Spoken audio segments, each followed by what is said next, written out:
بسم الله الرحمن الرحيم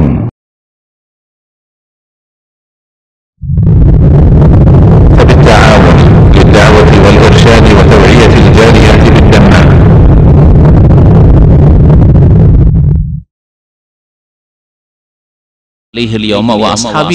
আমি যেই পথের উপর আছি আর আমার সাহাবীরা যেই পথের উপর আছে, এই পথের উপর যারা কায়েম থাকবে তারাই হচ্ছে ফিরকা নাজিয়া, নাজাত প্রাপ্ত, মুক্তি প্রাপ্ত দল। নবী করিম সাল্লাল্লাহু আলাইহি ওয়াসাল্লাম বলেছেন তারা চায়, তারা ভালোবাসে যে লাউ তাকফুরুনা কামা কাফারু, তারা যেমন কাফের তোমরাও কাফের হয়ে যাও, ফাতাকুনুনা সাওয়ার, বরাবর হয়ে যাও, সমান হয়ে যাও, তারা তোমাদেরকে সমান করে দিতে চায়।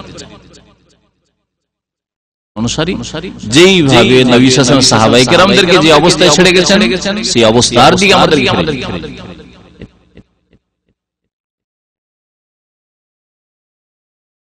আসসালামু আলাইকুম ওয়া রাহমাতুল্লাহি ওয়া বারাকাতুহু। ইন্নাল হামদালিল্লাহ নাহমাদুহু ওয়া নাস্তাঈনুহু ওয়া নাস্তাগফিরুহু ওয়া নাউযু বিল্লাহি মিন শুরুরি আনফুসিনা ওয়া মিন সাইয়্যাতি আমালিনা। মান ইয়াহদিহিল্লাহু ফালা মুদিল্লা লাহু ওয়া মান ইউদ্লিলহু ফালা হাদিয়া লাহু। وأشهد أن لا إله إلا الله وحده لا شريك له وأشهد أن محمدا عبده ورسوله صلى الله تعالى عليه وعلى آله وصحبه وسلم تسليما كثيرا.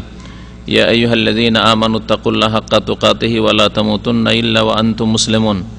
يا أيها الناس اتقوا ربكم الذي خلقكم من نفس واحدة وخلق منها زوجها وبث منهما رجالا كثيرا ونساء واتقوا الله الذي تساءلون به والأرحم إن الله كان عليكم رقيبا. يا أيها الذين آمنوا اتقوا الله وقولوا قولا سديدا يصلح لكم أعمالكم ويغفر لكم ذنوبكم ومن يطع الله ورسوله فقد فاز فوزا عظيما. أما بعد فإن خير الحديث كتاب الله وخير الهدي هدي محمد صلى الله عليه وسلم وشر الأمور محدثاتها وكل محدثة بدعة وكل بدعة ضلالة وكل ضلالة في النار. أعوذ بالله من الشيطان الرجيم. إن عدة الشهور عند الله 12 شهرا في كتاب الله يوم خلق السماوات والأرض منها 4 حرم ذلك الدين القيم. সম্মানিত ব্রাদার ইন ইসলাম, আল্লাহ পাক রব্বুল আলামিনের সমস্ত প্রশংসা যে আল্লাহ পাক রব্বুল আলামিন দিন রাতের মালিক, যুগের মালিক, স্থানের মালিক, যে আল্লাহ পাক রব্বুল আলামিন যুগ জামানাকে সৃষ্টি করেছেন, স্থানকে সৃষ্টি করেছেন, আসমান জমিন সৃষ্টি করেছেন। আল্লাহ পাক রব্বুল আলামিন আমাদেরকেও সৃষ্টি করেছেন। আল্লাহ পাক রব্বুল আলামিন যে এই জামানায় আমাদেরকে নির্ধারিত সময় দিয়েছেন, তাতে আমাদেরকে তার ইবাদত বন্দেগীর জন্য সৃষ্টি করেছেন। আল্লাহ পাক রব্বুল আলামিন যে যুগ জামানা সৃষ্টি করেছেন, এই জামানাকে নিজেই ভাগ করেছেন 12 মাস, কোরআনে কারীমের ভাগ। সালাত এবং সালাম নাযিল হয়ে নবী মুহাম্মদ সাল্লাল্লাহু আলাইহি ওয়াসাল্লামের প্রতি, যিনি প্রত্যেক মাসে বা দিনে বা স্থানে কিভাবে ইবাদত করতে হবে, কোন সময় কি ধরনের ইবাদত করতে হবে, তার দিক নির্দেশনা দিয়েছেন। ইবাদত সম্পর্কে মনে রাখতে হবে যে যেই স্থানে নবী করিম সাল্লাল্লাহু আলাইহি ওয়াসাল্লাম ইবাদতের শিক্ষা দিয়েছেন, সেই স্থানে সেই ইবাদত হইতে হবে। নিজের পক্ষ থেকে কোনো কিছু সংযোজন করা, বাড়ানো যাবে না। ঠিক তেমনি জামানার ক্ষেত্রে, সময়ের ক্ষেত্রে, যেসব সময়ে দিনে হোক অথবা রাতে হোক, নামাজের ইবাদত হোক অথবা সিয়াম রোজার ইবাদত হোক, নবী করিম সাল্লাল্লাহু আলাইহি ওয়াসাল্লাম যে ইবাদত সম্পর্কে আমাদেরকে জানিয়েছেন বা শিক্ষা দিয়েছেন, সেইভাবে ইবাদত করতে হবে। তার ব্যতিক্রমের নাম হবে বিদআত। আমরা নতুন বছরে এখন আরবি মাস, ইসলামিক মাস, প্রত্যেক মুসলিমের জন্য যে মাসগুলি মনে রাখা উচিত, যেগুলি দৈনন্দিন জীবনে ব্যবহারে নিয়ে আসা উচিত এবং এর মাধ্যমে মানুষের সাথে আদান প্রদান করা উচিত, সেই মাসের প্রথম মাস, ইসলামিক মাস এই মুহররমুল হারাম, এই মুহররমের সম্মানিত মাস। আল্লাহ পাক রব্বুল আলামিন কোরআনে কারীমে এই মাস সম্পর্কে সূরা তওবার 36 নম্বর আয়াতে ইরশাদ করেছেন যে মাসের সংখ্যা হচ্ছে 12টি। মাসের সংখ্যা 12টি। এই আয়াতটি দিয়ে শুরু করে তারপরে এই মুহররম মাসে আমাদের যা করণীয় এই সম্পর্কে নবী করিম সাল্লাল্লাহু আলাইহি ওয়াসাল্লামের যেসব হাদিস রয়েছে সেগুলোর আলোকে কিছু জানার চেষ্টা করব এবং এ সম্পর্কে যেসব ভুল ধারণা আছে আমাদের, যেসব ধারণা রাখলে ইবাদত বিদআতে রূপান্তরিত হয়ে যায় সে সম্পর্কেও সতর্ক করার প্রয়োজন রয়েছে। মহান আল্লাহ ইরশাদ করেছেন সূরা তওবার আয়াত নম্বর 36-এ, ইন্না ইদ্দাতাশ শুহুরি ইনদাল্লাহি 12 শাহরান ফি কিতাবিল্লাহ, নিশ্চয় মাসের সংখ্যা, ইদ্দাতাশ শুহুর মানে আদাদুশ শুহুর, মাসগুলির সংখ্যা ইনদাল্লাহ আল্লাহ পাকের নিকট। তো এই ফয়সালা আল্লাহ পাক রব্বুল আলামিনের। এই মাসের সংখ্যা হচ্ছে 12 শাহরান, 12টি মাস, ফি কিতাবিল্লাহ আল্লাহ পাকের কিতাবই, অর্থাৎ আল্লাহ পাক রব্বুল আলামিনের বিধানে। আল্লাহ পাকের কিতাব কোরআনে কারিমে যেমন এই বিধান রয়েছে, তেমন আল্লাহ পাক রব্বুল আলামিনের যে আগের কিতাব, আসমানি কিতাব যেগুলি ছিল, তাতেও আল্লাহ পাকের এই বিধান ছিল যে আল্লাহ পাক বছরকে ভাগ করেছেন 12 মাসে। 12 শাহরান ফি কিতাবিল্লাহ, 12 মাস হচ্ছে বছরের মাসগুলি আল্লাহ পাক রব্বুল আলামিনের বিধানে। কখন থেকে? কোরআন নাজিল হওয়ার জামানা থেকে নয়। এজন্য আল্লাহ বলছেন ইয়াউমা খালাকাস সামাওয়াতি ওয়াল আরদ, সেই দিন থেকে, সেই প্রাচীন দিন থেকে, সেই যুগ থেকে, যেই যুগে আল্লাহ পাক রব্বুল আলামিন আসমান এবং জমিনকে সৃষ্টি করেছেন। ইয়াউমা খালাকাস সামাওয়াতি ওয়াল আরদ, তাহলে চিন্তা করুন, আসমান জমিন সৃষ্টি আদম আলাইহিস সালামের সৃষ্টির অনেক আগে হয়েছে। যখন থেকে আল্লাহ পাক রব্বুল আলামিন আসমান জমিন সৃষ্টি করেছেন, সূর্য উদয় হয় অস্ত হয়, তখন থেকে দিন রাত শুরু হয়েছে, রাত দিন সৃষ্টি করেছেন। তখন থেকে মাসের সংখ্যা হচ্ছে 12টি মাস। ইয়াউমা খালাকাস সামাওয়াতি ওয়াল আরদ মিনহা আরবাতুন হুরুম, এই 12টি মাসের মধ্যে আল্লাহ পাক বলছেন 4টি মাস হচ্ছে সম্মানিত মাস। হরম মানে মুহতারাম মাস, সম্মানিত মাস। যালিকা দ্বীনুল কাইয়্যিম, আর এই বিষয়টি হচ্ছে যা আমি উল্লেখ করলাম আল্লাহ পাকের সুপ্রতিষ্ঠিত দিন। এটা হচ্ছে আল্লাহ পাক রব্বুল আলামিনের দিন। তো আল্লাহ পাকের দিন হচ্ছে পূর্ণাঙ্গ দিন। আল্লাহ পাকের দিন শুধু 2-4টি কাজের নাম নয়, যেমন অনেকে মনে করে ধর্ম মানে মনের কথা। যারা সেকুলারিজমে বিশ্বাসী, যারা ধর্ম নিরপেক্ষতায় বিশ্বাসী, তাদের একদল তো ধর্মই মানে না, তার মানে নাস্তিক। আর এক দল বলে ধর্ম আছে, কিন্তু ধর্ম শুধু এখানে আছে, মনের ব্যাপার। আমার মনের ব্যাপার, নামাজ পড়তে হবে, আমার মনের ব্যাপার। কি সুদ খাওয়া যাবে না? আবার রাজনীতি করবো, ওখানে আবার ইসলামের কথা কিসের জন্য? আবার অর্থনীতিতে আবার ইসলামের কথা কিসের জন্য? পারিবারিক ব্যাপার আবার ইসলামের কথা কিসের জন্য? এইখানে শুধু ধর্ম, এখানে। এটাও বড় একটা কুফরি। এই যালিকা দ্বীনুল কাইয়্যিম থেকে, আল্লাহ পাকের আয়াতের এই অংশ থেকে বোঝা যায় যে দিন শুধু 2-4টি কাজের মধ্যে সীমিত নয়, আর শুধু মনের ব্যাপার নয়।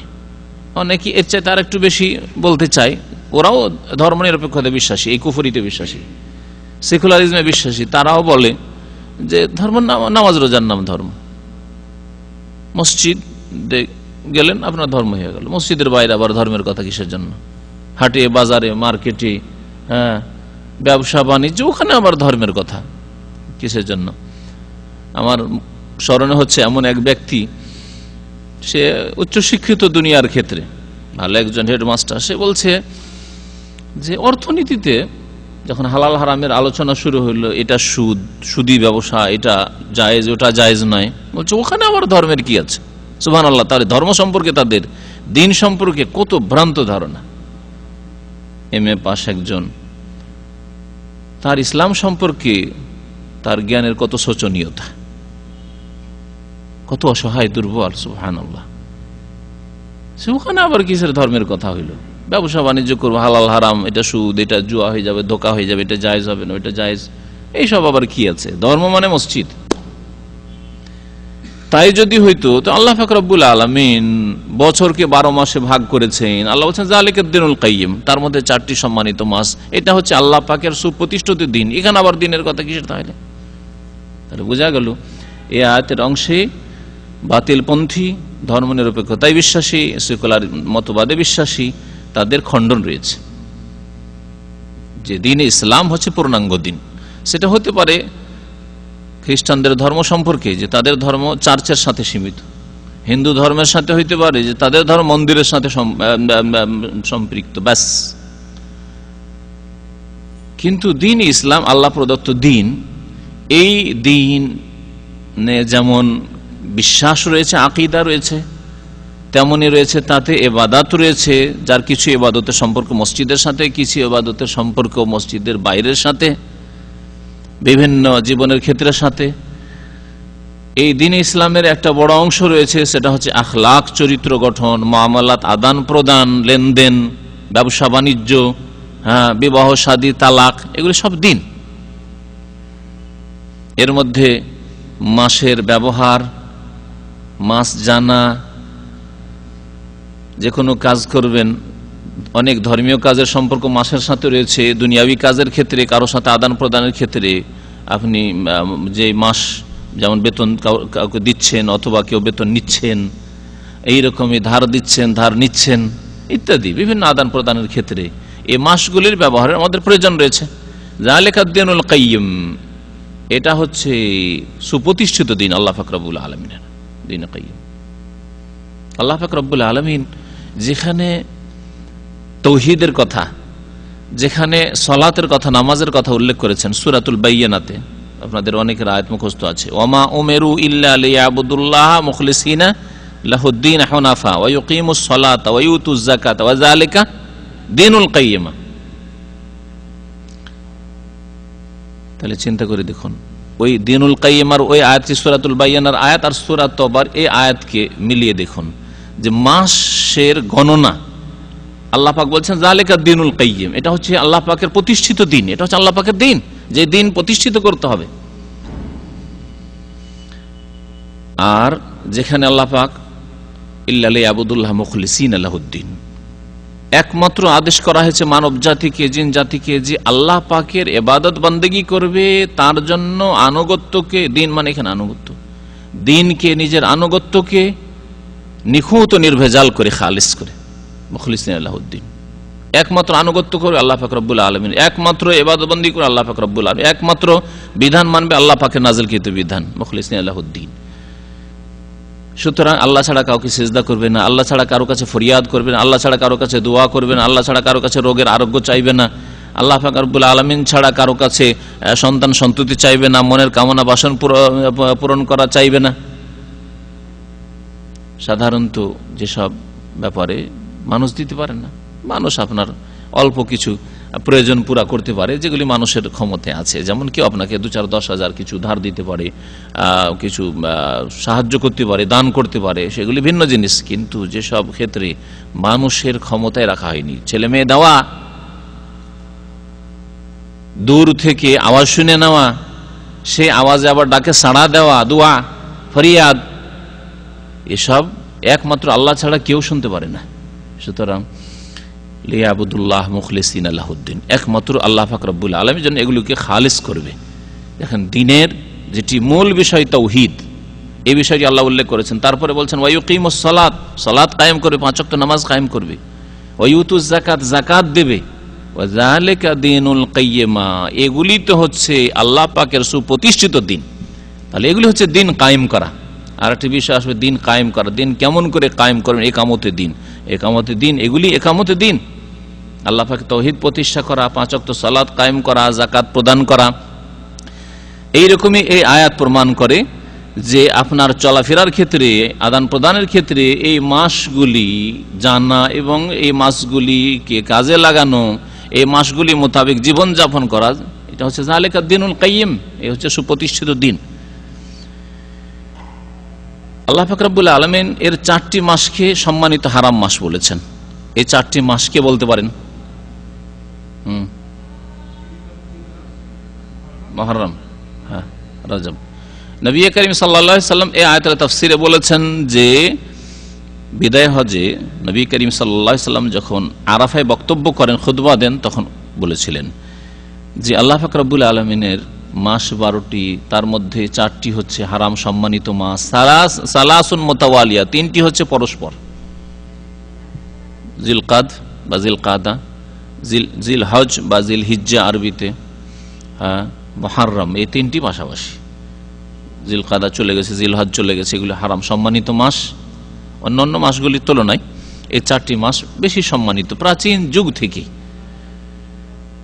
ইসলামে এগুলির সম্মান আছে না কোনো পার্থক্য নাই, এই নিয়ে দুটি মত আছে ফোকাহাদের, ওলামাদের। কিন্তু আগের যুগ থেকে ইব্রাহিম আলাইহিস সালামের দিনে বা তার আগেও হতে পারে, আল্লাহ পাক রব্বুল আলামিনের প্রাচীন দিনে এগুলি হচ্ছে আরবাতুন হরম, সম্মানিত মাস। সম্মানিত মাস মানে এই মাসগুলিতে শুধু পাপ করবেন না আর অন্য মাসে পাপ করবেন, এটা বোঝানো হয়নি। যেমন জাহিলিয়াতের যুগের মুশরিকরা তা করত। ইব্রাহিম আলাইহিস সালামের ধর্মের তারা দাবিদার ছিল, তারা সারা বছরে ঝগড়া বিবাদ করত, মারামারি করত। ঝগড়া বিবাদ করা, মারামারি করা, অন্যায়ভাবে কলহ বিবাদ করা হারাম, সবসময় হারাম। সে হারাম মাসে হোক আর অন্য কোনো 8 মাসে হোক। কিন্তু জাহিলিয়াতের যুগের লোকেরা সারা বছরে লড়াই ঝগড়া বিবাদ করত, কারণ এদের গোত্রীয় দ্বন্দ্ব, লড়াই লেগেই থাকতো। মক্কা মদিনায় নবী করিম সাল্লাল্লাহু আলাইহি ওয়াসাল্লামের রিসালাতের পূর্বে এই মাসগুলি আসলে তারা থেমে যেত, আপসে কথা বলে নিত যে দেখো এখন জিলহজ মাস চলে এসে, জিল কাদা মাস চলে এসে, মুহররম চলে এসে, এখন আর লড়াই করবো না। এখন রজব মাস চলে এসে, এখন যুদ্ধ বন্ধ করে দাও, লড়াই করবো না, আচ্ছা মাসটা পার হইতে দাও। তাতে হইতো না অনেক সময়, কারণ লড়াই যখন শুরু হয়ে যায় হঠাৎ করে দুই পক্ষ বন্ধ করতে সম্মতি প্রকাশ করছে না, বন্ধ করা সম্ভব হচ্ছে না, তখন আর একটি হিল্লার রাস্তা নিয়েছিল তারা। এই হিল্লা আমাদের দেশে এইরকমই হারাম হিল্লা বিভিন্ন ক্ষেত্রে আছে। এই হিল্লা দাউদ আলাইহিস সালামের যুগে ইহুদিরা করেছিল, এই বাতিল হিল্লা। আর এই বাতিল হিল্লা মক্কার বা আরবের মুশরিকরা করতো নবী করিম সাল্লাল্লাহু আলাইহি সাল্লামের রিসালাতের পূর্বে। কি হিল্লা করতো? কোরআনে কারীমের এই সূরা তওবাতে ওই হিল্লার কথা আল্লাহ উল্লেখ করেছেন, সেটা হচ্ছে নাসি, ইন্নামান নাসি ও জিয়াদাতুন ফিল কুফর। মাসকে পিছিয়ে দেওয়া, নিজের ইচ্ছা মোতাবেক মাসকে আর পিছিয়ে দেওয়া যায়? কিন্তু জাহেলিয়াতের যুগের লোকেরা করতো। ধরেন এই মাসটা হচ্ছে মুহররম মাস, না এটাকে মুহররম ধরলাম না, মুহররমকে পিছিয়ে দিলাম। জিল কাদা, জিল হজ আর মুহররম, এই 3টা মাস হারাম মাস, এগুলিকে পিছিয়ে দিলাম। তারপরে এগুলিকে ধরে নিলাম শাওয়াল, এগুলিকে ধরে নিলাম রজব তো হারাম, রমজান ধরে নিলাম, হ্যাঁ রবিউল সানি, রবিউল আউয়াল ধরে নিলাম। আর তারপরে এই মাসগুলি যে অন্য মাস ধরে নিলাম, সুতরাং এই মুহররম, জিল কাদ, জিল হজ পরে পুরা করব। কি জন্য? লড়াই যেহেতু চালিয়ে যেতে হবে, আর হারাম মাসে লড়াই করব না। নাসি, এই নাসির তাফসির হচ্ছে বিলম্ব করা, তাখির, মাসগুলিকে পিছিয়ে দিয়ে হারাম মাসগুলিতে, আসলে আল্লাহর কাছে যে হারাম মাসগুলি সেই মাসগুলিতে যুদ্ধ করে নেওয়া, আর ওই মাসগুলি পরে পুরা করে নেওয়া। এখন যখন যুদ্ধ করেন, এখন হচ্ছে মুহররম মাস, হ্যাঁ এখন হচ্ছে জিলহজ মাস, জিল কাদা মাস, এখন হচ্ছে রজব মাস, এরকম করতো। আশা করি বুঝতে পারছেন, তাই না? খেয়াল খুশি। নবী করিম সাল্লাল্লাহু আলাইহি ওয়াসাল্লাম বিদায় হজে বললেন যে ইন্না জামানা কাদ ইস্তাদারা আলা হাইয়াতিহি ইয়াউমা খালাকাস সামাওয়াতি ওয়াল আরদ। আসমান জমিন আল্লাহ পাক যেই দিন সৃষ্টি করেন, সেই দিন যেমন ভাবে দিনগুলি চলে আসছিল, মাসগুলি চলে আসছিল, মুহররমের পরে সফর, রবিউল আউয়াল, রবিউল সানি, এই করে জিলহজে গিয়ে শেষ। আমি যে হজে এসেছি, আসল জিলহজ এসেছি, কিন্তু মাঝখানে তারা এদিক ওদিক হেরফের করে দিয়েছিল, আগে পিছিয়ে করে দিয়েছিল। এখন জামানা ফিরে আপন অবস্থায়, আপন গতিতে এসেছে, নবী করিম সাল্লাল্লাহু আলাইহি ওয়াসাল্লাম বলেছেন। অনেকের জন্য যারা এই আয়াতগুলি তাফসীর বিস্তারিত পড়েনি, তাদের জন্য এইসব নতুন কথা। জাহেলিয়াতের জামানায় এইসব খেয়াল খুশি কাজ করতো। হিল্লা মানে যুদ্ধ করতে হবে, তাহলে কি হিল্লা করবো? মুহররম, এটা মুহররম নয়, এটা হচ্ছে সফর, সফরে লড়াই করা চলবে আমাদের, এইভাবে করতো। এই মুহররমটাকে পরে করে পিছিয়ে দেবো, আর রবিউল আউয়াল মাসে গিয়ে মুহররম পুরো করে নেব। আল্লাহ বলছেন ইন্নামান নাসি ওয়া জিয়াদাতুন ফিল কুফর। এই মাসকে পিছিয়ে দিয়ে খেয়াল খুশি হিল্লা করে লড়াই করা হারাম মাসে, এটা হচ্ছে কুফরির পাপের ওপর অতিরিক্ত পাপ, উপরন্ত পাপ।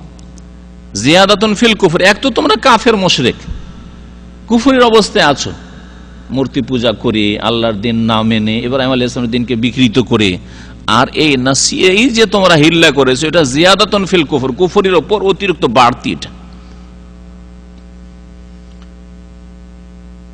আমাদের যে হিল্লা আছে এই হিল্লা তারই অন্তর্ভুক্ত। আল্লাহ পাক রব্বুল আলামিন তালাকের এক সিস্টেম দিয়েছেন, তাতে মহিলার পক্ষ থেকে হইলে খোলার এক সিস্টেম দিয়েছেন,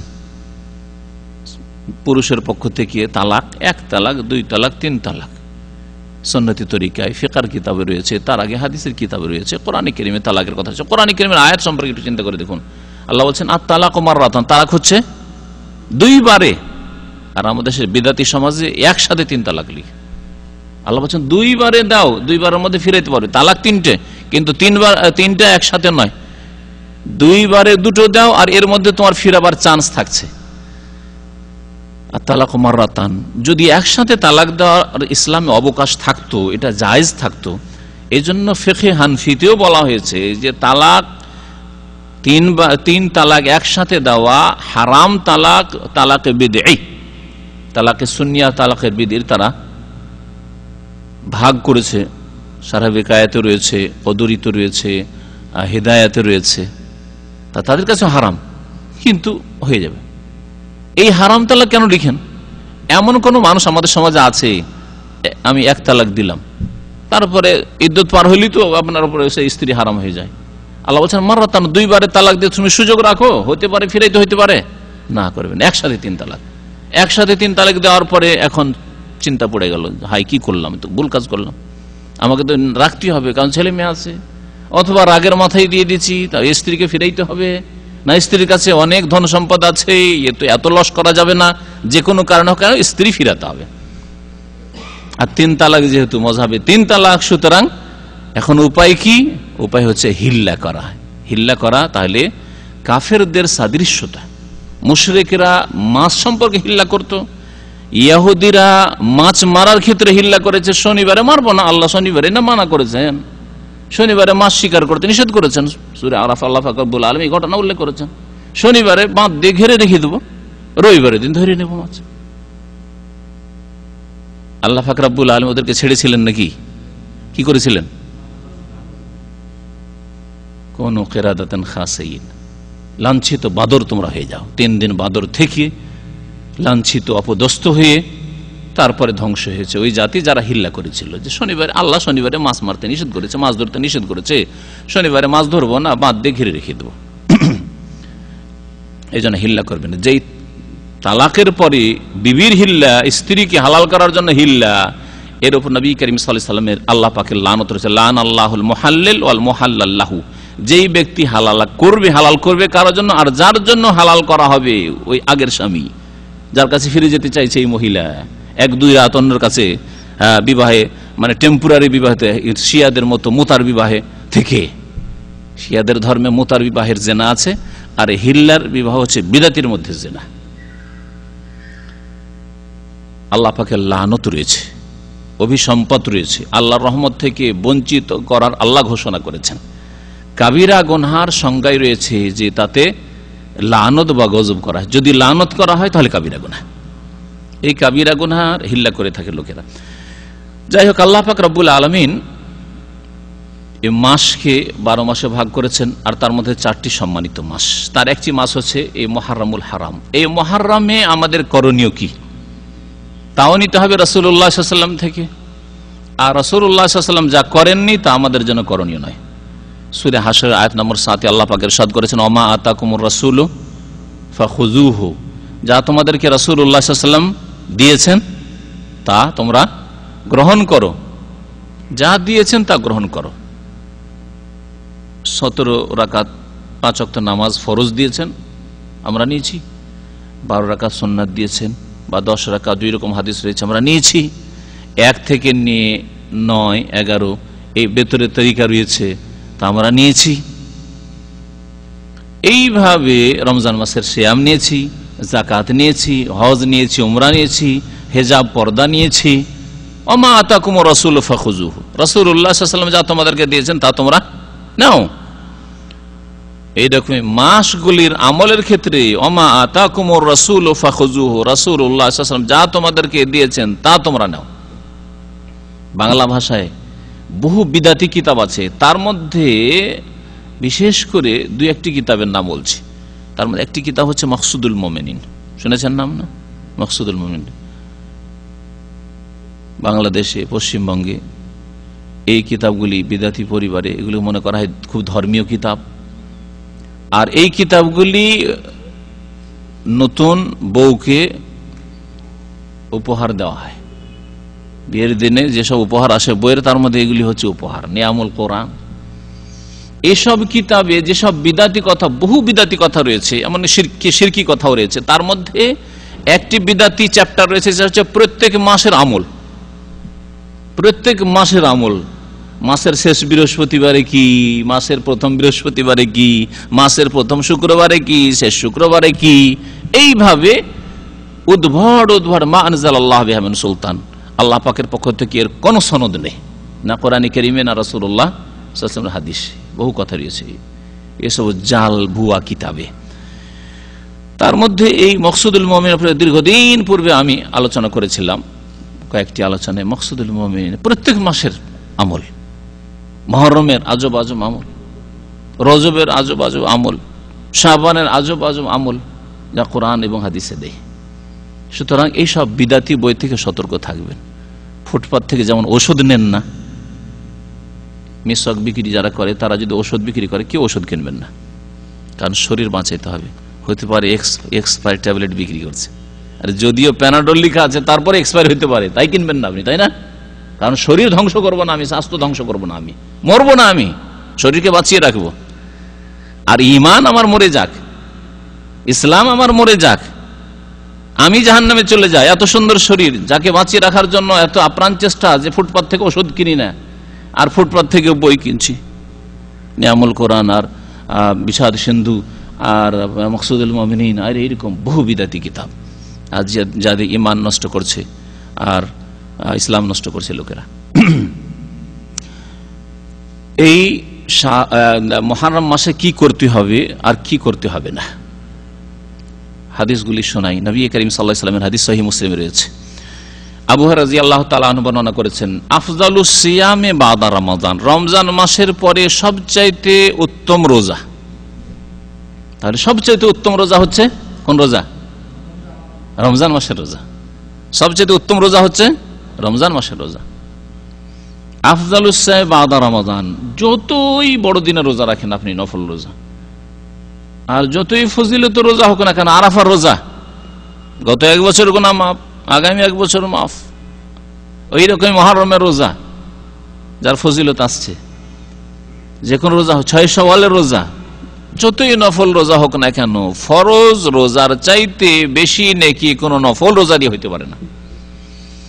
এইরকমই ফরজ নামাজের চাইতে কোন নফল নামাজ দিয়ে হইতে পারে না নাকি। কারণ অনেকে মনে করে যে তাহাজ্জুদের নেকি ফরজের চাইতে বেশি, এটা ধারণা অনেকের মধ্যে, হয়তো এই জন্য চলে আসে রাতের অন্ধকারে উঠি এত কষ্ট করে নামাজ পড়তে পারে, আমরা পারি না। হাজারে একজন পারে না, এই হাজারে একজন সে তাহাজ্জুদ পড়ে। আর জোহরের নামাজ পড়া এমন কোন ব্যাপার হলো? আসর নামাজ পড়া এমন কোন ব্যাপার হলো? মাগরিব এশা পড়া কোন ব্যাপার হলো? তো মাগরিব এশা পড়ে, জোহর পড়ে হয়তো অত নেকি পাবো না, কিন্তু তাহাজ্জুদ পড়লে বিশাল নেকি, এরকম কেউ ভাবতে পারে? হাদিস শোনেন, এই হাদিসে ওটা উল্লেখ করা হয়েছে, আফজালুস সিয়ামে বাদা রমাদান শাহরুল্লাহিল মুহররম, রমজান মাসের রোজার পরে সবচেয়ে ফজিলত রোজা হচ্ছে শাহরুল্লাহিল মুহররম, আল্লাহ পাকের মাস। আর সবগুলি আল্লাহ পাকের মাস। মুহররম মাস সে রোজা, মুহররম মাসের সিয়াম। ওয়া আফজালুস সালাতে বাদাল ফরিজা সালাতুল লাইল, ওয়া আফজালুস সালাত, আর সবচেয়ে ফজিলতের নামাজ, শ্রেষ্ঠ নামাজ, উত্তম নামাজ হচ্ছে বাদাল ফরিজা, বলছেন নবী করিম সাল্লাল্লাহু আলাইহি ওয়াসাল্লাম, ফরজ নামাজের পরে। জোহরের নামাজ ফরজ, তাহলে জোহরের এই 4, আসর 4, মাগরিবের 3, এশার 4, ফজরের 2, এই যেগুলি ফরজ নামাজ, এই ফরজ নামাজের সামনে কোন নামাজ টিকবে না ফজিলতের দিক থেকে। আপনি মসজিদে হারামে, মসজিদে নববীতে, বাইতুল মুকাদ্দাসে গিয়েও যদি তাহাজ্জুদ পড়েন আর নফল পড়েন, তবু ফরজ আপনার বাড়িতে, আপনার বাড়ির পাশের মসজিদে, ওয়াক্তিয়া মসজিদে যে জোহর নামাজ পড়লেন তার সমান নেকি হবে না। ও আফজালুস সালাতে বাদাল ফরিজা, ফরজ নামাজের পরে সবচাইতে উত্তম নামাজ হচ্ছে সালাতুল লাইল, রাতের নামাজ। তাহলে সবচাইতে ফজিলতের নামাজ কোন নামাজ?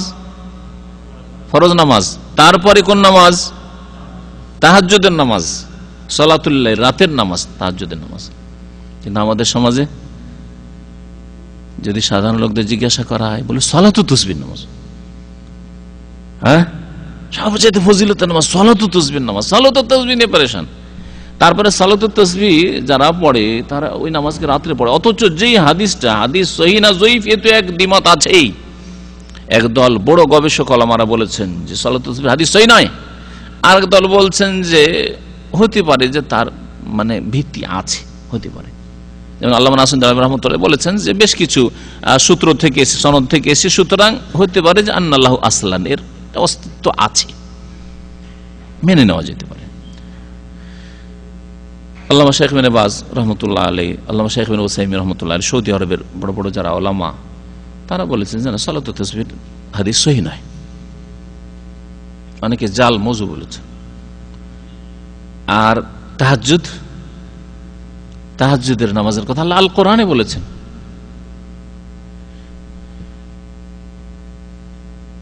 সালাতু তাসবিহ নামাজ যদি ধরে নেওয়া যায় যে আছে আর পড়বেন, আপনি পড়েন, ওই হাদিসে ইবনে আব্বাস রাদিয়াল্লাহু তাআলা যে হাদিস, সেই হাদিসে আছে দিনের নামাজের কথা, দিনে পড়ার কথা, রাতে পড়ার কথা নেই।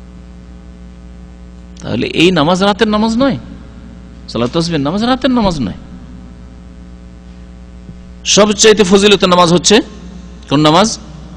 ফরজ নামাজের পরে হচ্ছে রাতের নামাজ, অর্থাৎ তাহাজ্জুদের নামাজ। তাহাজ্জুদ মানে ঘুম ত্যাগ করা, তাহাজ্জুদ মানে ঘুম ত্যাগ করা। ঘুম ত্যাগ করে যে নামাজ পড়া হয় সেই নামাজ ফরজ নামাজের পরে স্থান পেয়েছে। তারপরে ইশরাক, দোহা, এইসব নামাজ বলতে পারেন, সুন্নাতে রাতে বা অন্যান্য নামাজ। তো এই রোজার ফজিলত আমরা জানলাম যে মুহররম মাসে রোজা রয়েছে, কিন্তু এই হাদিসে স্পষ্ট করা হয়নি যে মুহররম মাসের কোন দিনে রোজা রাখবো। এর প্রমাণ অন্য হাদিসে রয়েছে। মুহররম মাসের যে কোনো দিনে রোজা রাখতে পারেন, অসুবিধা নেই, নফল হিসাবে। আপনি বেশি বেশি যদি মনে করেন যে এই মাসের রোজা আল্লাহর কাছে প্রিয়, আমি রোজা রাখবো, অসুবিধা নেই। তবে যারা হয়তো অল্প রোজা রাখবেন, দুটোই রাখবেন, তিনটে রাখবেন, তারা আশুরা রোজা রাখবেন। যে আশুরা সম্পর্কে কিছু হাদিস আপনাদেরকে শোনায় যে এই রোজা কখন শুরু হইলো আর কোন কাল থেকে চলে আসছে। আব্দুল্লাহ বিন ওমর রাদিয়াল্লাহু তাআলা আনহু থেকে বর্ণিত, তিনি বলছেন কানা আশুরা ইয়াসুমুহু আহলুল জাহিলিয়া। এই আশুরা রোজা, আশুরা হচ্ছে মুহররম মাসের 10 তারিখ। আশুরা মানে 10 আর আশুরা মানে মুহররম মাস। আশুরাই মুহররম মানে মুহররম মাসের 10 তারিখ। এই আশুরার রোজা জাহিলিয়াতের যুগের লোকেরা রাখতো। আহলুল জাহিলিয়া মানে নবী সাল্লাল্লাহু আলাইহি সাল্লামের আবির্ভাবের পূর্বে মক্কার লোকেরা ও রাখতো। শুধু মদিনার ইহুদি না, ওটাও হাদিস আসবে মদিনার ইহুদিরা রাখতো, কিন্তু আহলুল জাহিলিয়া, জাহিলিয়াতের যুগের লোকেরা রাখতো। তারা হতে পারে যে এই রোজা ইহুদিদের পাশাপাশি বসবাসের জন্য আদান প্রদান ছিল, চলাফেরা ছিল, ব্যবসা বাণিজ্য ছিল, মদিনায় যাতায়াত ছিল মক্কার লোকদের। আর সুতরাং তাদের কাছ থেকে শুনেছে তারা রোজা রাখে, আমরাও রাখি। দেখা দেখি অনেকে ভালো কাজ করে, আর দেখা দেখি অনেকে বিদআত করে, অনেকে দেখা দেখি শিরক করছে। হজের মৌসুমে মক্কা মদিনায় চলে যান, দেখা দেখি কত জায়গায় যে চুমা চলছে, যেখানে সেখানে চুমা, যেখানে সেখানে চুমা। কাবা ঘরে এমন কোন জায়গা নেই যেখানে চুমা হয় না। আর কাবা ঘর পরে মসজিদে হারামের নতুন নতুন যেগুলো এলাকা তৈরি হয়েছে সেগুলোর দরজাতেও চুমা অনেকে দিচ্ছে, মসজিদ নববীতে যেখানে সেখানে চুমা দিচ্ছে। অথচ তাওয়াফ একমাত্র বাইতুল আল্লাহর ঘরে রয়েছে, ওই কাবা ঘরের। আর চুমা একমাত্র রয়েছে হাজিরে আসওয়াদের। হাজিরে আসওয়াদ ছাড়া রুকনে ইয়ামানিতেও চুমা নেই। হাজিরে আসওয়াদ যদি কেউ স্পর্শ না করতে পারে হাত দিয়ে, অথবা মুখ দিয়ে চুমা না দিতে পারে, অথবা হাত দিয়ে স্পর্শ না করতে পারে, হাত দিয়ে স্পর্শ করলে হাতে চুমা দিতে পারে। কিন্তু যদি ইশারা করে দূর থেকে, ইশারাতে কোনো চুমা নেই। মানে কি ইশারা করে, অনেকে দেখেন দাঁড়িয়ে নিয়ে আছে কিন্তু সঠিক জ্ঞান নেই ইসলামের, হাতে চুমা দিচ্ছে হাজির আসওয়াদ ইশারা করে, আল্লাহু আকবার। কত রকমের যে বিদআত হচ্ছে। তো সুন্নত মানুষ শিখে দেখা দেখি, আর বিদআতও দেখা দেখি শিখে। সৌদি আরব এসছেন, এখানে দেখা দেখি সুন্নত শিখেন, গোড়ামি না করে দেখা দেখি সুন্নত শিখেন। এখানে এসে তাহিয়াতুল মসজিদে ঢুকলে, বসলে 2 রাকাত নামাজ পড়ে বসতে হয়, এটা তো দেখে দেখে শিখার অনেকটাই সুযোগ আছে। এরকম বহু জিনিস আছে এখানে যেগুলি সুন্নাত, সেগুলি শিখার। তারপরে বহু বিদআত দেশে আছে যেগুলি এখানে নেই। আপনার ব্রেনকে প্রশ্ন করেন, আপনার মনকে জিজ্ঞাসা করেন এবং এর উত্তর সন্ধান করেন, আর এর উত্তর কোথায় পাওয়া যাবে তার খোঁজ করেন, যে এর উত্তর কোথায় পাবো। দেশে এগুলি হচ্ছে, এখানে কেন হচ্ছে না? যদি ইসলামী হয় কবর মাজার, আর কবর মাজার পাকা করা, আর এ মাজার নাম দেওয়া কবরকে, পাকা কবর হলে ওর নাম মাজার, তাহলে সৌদি আরবে থাকতো, যেখান থেকে সারা পৃথিবীতে ইসলাম গেছে সেখানে থাকতো। বলছিলাম যে জাহিলিয়াতের যুগের লোকেরা হতে পারে যে ইহুদিদের পাশাপাশি বসবাসের জন্য তাদের কাছ থেকে শুনে জাহিলিয়াতের যুগ থেকেই তারা রোজা রাখতো। ফালাম্মা নাযালা রমাদান, নবী করিম সাল্লাল্লাহু আলাইহি ওয়াসাল্লাম মক্কায় যখন নবুয়ত পেলেন, সাহাবায়ে কেরামরা ধীরে ধীরে কিছু মুসলমান হলো, তারাও রোজা রাখতো। কারণ ভালো কাজ রোজা রাখা, নবী সাল্লাল্লাহু নিষেধ করেননি, রোজা রাখতো। রমজানের হুকুম যখন আসলো তখন বললেন ফামান শাআ সামাহু, এখন যে চাইবে রোজা, রমজানের রোজা ফরজ হয়ে গেছে, আর অন্য কোনো রোজা ফরজ ওয়াজিব নেই, রাখতে হবে এমন কোনো বাধ্যতামূলক বিষয় নেই। সুতরাং যে চাইবে রোজা রাখবে, ওমান শাআ লাম ইয়াসুমহু, আর যে চাইবে রোজা রাখবে না। তাহলে এই বিষয়টা আমরা জানতে পারলাম যে কোনো মানুষ শারীরিক অসুবিধার কারণে বা যে কোনো কারণে, কাজ হয়তো ভারী কাজ আপনার সাথে, আপনি হয়তো মুহররমের আশুরা রোজা রাখছেন আর সেই ব্যক্তি রাখছে না, আপনি তার উপরে একেবারে জিজ্ঞাসা চিহ্ন লাগিয়ে দিন না। কি বুঝলেন? অনেকে আমাদের মধ্যে যারা কিছু ভালো কাজ, নফল কাজ করি, এই কাজগুলিকে গুরুত্ব দিয়ে খুব, পাশাপাশি আর একটা লোক আপনার মতোই, আরে আপনি ইসলাম সেন্টারে যান, আপনি শোনেন, আর মুহররমের রোজা রাখেননি, কেমন মানুষ আপনি? মনে হচ্ছে বড় অপরাধ করে দিয়েছে, তাই না? না, এত বড় অপরাধী মনে করিয়েন না। আলহামদুলিল্লাহ আপনি করছেন, আলহামদুলিল্লাহ ভালো, আপনি আপনার ব্যালেন্স বাড়ান, আপনি সম্বল বাড়ান কিয়ামতের জন্য, আখিরাতের জন্য, জান্নাতে উচ্চ মর্যাদার জন্য। কিন্তু কাউকে এইসব কাজে, মুস্তাহাব কাজে, যেগুলি করলে নেকি, না করলে কোনো গুনাহ নেই, সেই ক্ষেত্রে কাউকে তিরস্কার করবেন না, কাউকে ধিক্কার দেবেন না। কারণ এই স্বভাবগুলি আমাদের অনেক বাইরে রয়েছে, আমাদের সব ক্ষেত্রেই সংশোধন হইতে হবে। এরকম আরাফার রোজা কেউ রাখলো না, হয়তো 6 সওয়ালের রোজা রাখলো না, হইতে পারে তার কোনো সমস্যা হইতে পারে। অনেকের পেশাবের সমস্যা আছে, পিপাসা লাগলে সমস্যা, কিডনির সমস্যা হয়। শুধু সেই ব্যক্তি হয়তো আল্লাহর ফরজ আদায়, রমজানে আল্লাহর ফরজ আদায় করে আল্লাহর কাছে নাজাত চাইছেন, আল্লাহ আমি আর কোনো সুন্নত নফল হয়তো রাখতে পারবো না, অথবা কাজ তার ভারী, রোদরে কাজ করতে হয়, আপনি তার অবস্থা জানেন না। সুতরাং মুসলিম ভাই সম্পর্কে ভালো ধারণা রাখুন, বিশেষ করে মুস্তাহাব কাজের ক্ষেত্রে। তবে ফরজের ক্ষেত্রে না, ফরজের ক্ষেত্রে ফরজ প্রত্যেক মুসলিমকে আদায় করতে হবে যতক্ষণ পর্যন্ত আল্লাহ ছাড় না দিয়েছে। আর যেই ক্ষেত্রে আল্লাহ ছাড় দিয়েছে সেখানে ছাড়, যেমন অসুস্থ আছেন, মসজিদে জামাতে যেতে পারে, জামাতে আল্লাহ ছাড় দিয়েছেন, কিন্তু নামাজ ছাড় দেননি। যে অসুস্থ আছেন তাই নামাজ পড়বেন না, এটা চলবে না।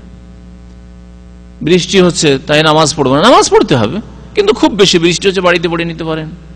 খুব বেশি বৃষ্টি হচ্ছে, মসজিদে চলে এসছেন, একসাথে 2 ওয়াক্ত জমা করে নিতে পারেন, যোহর আসর পড়ে নিতে পারেন একসাথে, আর মাগরিব এশা একসাথে পড়ে নিতে পারেন, যাতে হালকা হয়ে যায়। ইন্নাদ-দীন ইউসর, নবী করিম সাল্লাল্লাহু আলাইহি ওয়াসাল্লাম বলেছেন যে দিন ইসলাম অত্যন্ত সহজ, সহিহ বুখারীর এই হাদিস।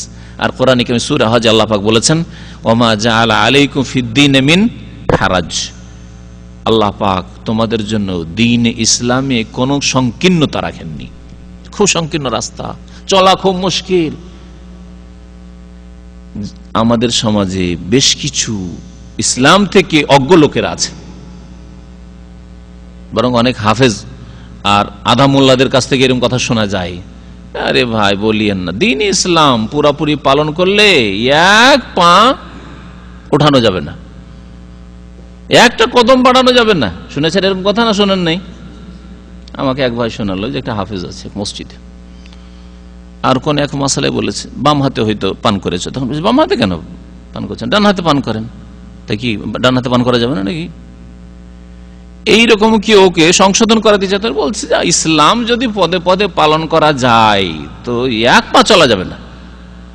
যদি এটা হাফেজে কোরআন বলে তাহলে আশ্চর্য লাগে না? সুবহানাল্লাহ, মন্ত্রের মতো কোরআন মুখস্থ রেখেছে। হ্যাঁ, ডান হাতে পানি পান করলে নাকি কদম বাড়ানো যাবে না, পর্দা করলে কদম বাড়ানো যাবে না। আছে এমন কিছু নাকি? এমন কোন শরীয়তে বিধান আছে যে যেই বিধানগুলো পালন করলে 1 পা উঠানো যাবে না? আছে। হ্যাঁ, হারামে উঠানো যাবে না। সুদ যদি সুদি ব্যবসা না ছাড়েন, সিগারেটের ব্যবসা না ছাড়েন, মদের ব্যবসা না ছাড়েন, গাঁজা হিরোইনের ব্যবসা না ছাড়েন, থাইল্যান্ডি জুয়া না ছাড়েন, ওগুলো করতে চান তাহলে কদম ওঠা যাবে না, আরাম কাজে কদম উঠানো যাবে না। আর ইসলাম মানলে 1 কদম উঠানো যাবে না, এটা কুফরি কথা। ভালো করে যদি চিন্তা করে দেখেন, এটা ইসলামের উপর বড় আপত্তি তোলা যে আল্লাহ তুমি এমন কিছু দিয়েছো যেটা করা সম্ভব নয়, অথচ আল্লাহ বলছেন এটা কোরআন বিরোধী কথা। লা ইউকাল্লিফুল্লাহু নাফসান ইল্লা উসআহা। আল্লাহ কোন নাফসকে, কোন ব্যক্তিকে এমন তকলিফ দেন না, এমন দায়িত্ব, তকলিফ মানে দায়িত্ব আরবি ভাষায়, তকলিফ মানে আমাদের উর্দু বার বাংলায় হচ্ছে কষ্ট দেওয়া, এখানে কষ্টের অর্থ নাই, মানে দায়িত্ব দেন না। আল্লাহ পাক রব্বুল আলামিন কোন ব্যক্তিকে এমন কোন দায়িত্ব চাপান না ইল্লা উসআহা, যেটা তার সাধ্যের বাইরে নয়, সাধ্যের বাইরে, যেটা তার সাধ্যের বাইরে সেটা দেন না, যেটা তার সাধ্যের মধ্যে রয়েছে, তার ক্ষমতা আয়ত্তে রয়েছে, এইরকমই আল্লাহ পাক রব্বুল আলামিন দায়িত্ব দিয়ে থাকেন। এইরকম জাআলা আলাইকুম ফিদ-দীনি মিন হারাজ, দিনে কোনো সংকীর্ণতা আল্লাহ পাক রাখেননি, দিন সহজ। আর এই আয়াত বিরোধী কথা হচ্ছে যে ইসলাম যদি মেনে চলা যায় এক কদম ওঠানো যাবে না।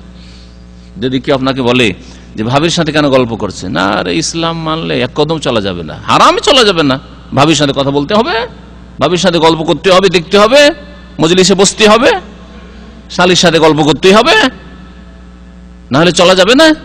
সুবহানাল্লাহ, আশ্চর্য কথা। আমাদের অনেক দিনই ভাইরা রয়েছেন যারা এখানকার মাটিতে না, বাংলাদেশের মাটিতে বাড়িতে 4-5 ভাই একসাথে থাকে, অভাবের কারণে আলাদা বাড়ি করতে পারেননি, প্রত্যেকে নিজ নিজ বাড়িতে কাজ করে নিকাব লাগে। মহিলারা